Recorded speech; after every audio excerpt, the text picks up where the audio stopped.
طعنت عدة طعنات حتى فارقت الحياة.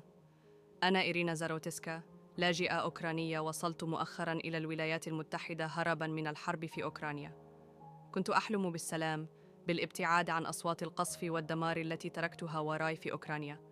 وصلت إلى أمريكا أملاً في حياة جديدة، حياة هادئة أستطيع فيها أن أعمل وأتعلم وأبتسم دون خوف.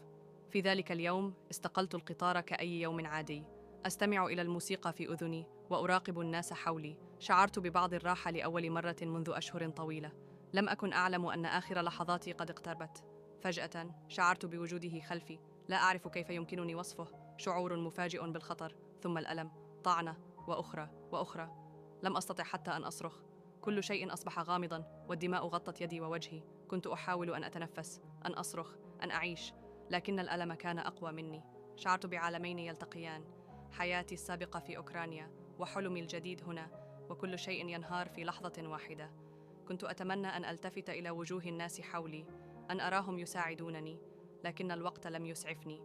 كل ما تبقى لي هو أفكاري وذكرياتي، أحبائي في الوطن الذي تركته خلفي، والأمل الذي جاء بي إلى هنا.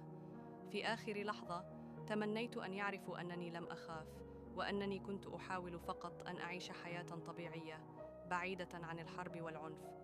كنت مجرد فتاة تبحث عن الأمان، وللأسف لم أجد إلا النهاية.